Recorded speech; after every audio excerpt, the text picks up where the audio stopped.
Hi, I'm Jamie with Trauma, a PTSD blog. And today's the last day of June, and June was PTSD Awareness Month, so I thought that today I would talk about the things that I think that you should know about PTSD, but that you might not. Admittedly, when I was putting together this list and doing some research, there were a couple of things on this list that I didn't know.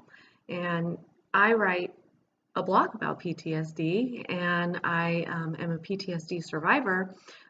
So I was surprised to see that there were a couple of things on there that I didn't know.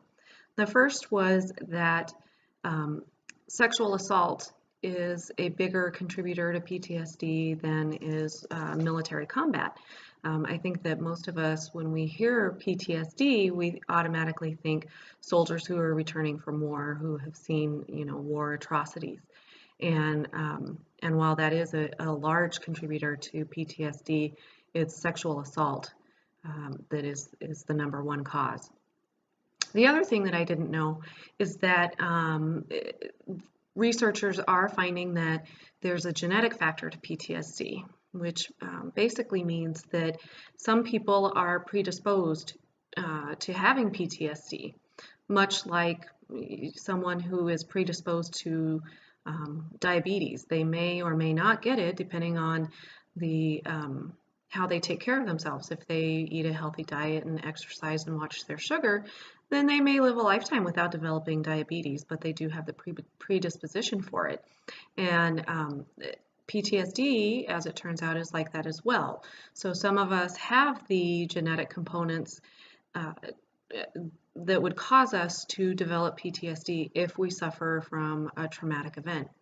Um, just like alcoholism, if an alcoholic, if someone who is predisposed to alcoholism never takes a drink, they're not going to become an alcoholic.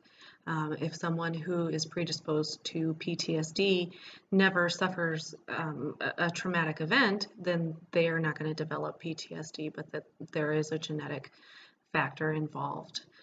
So I hope that you've taken the time to read the rest of my list, and I hope that you were able to learn something on this, the last day of PTSD Awareness Month. Um, and I hope that you've taken some time to share your thoughts with others about PTSD, because that truly is the only way that we are going to reduce the stigma and the fear that comes along with PTSD. Thank you. Have a great day.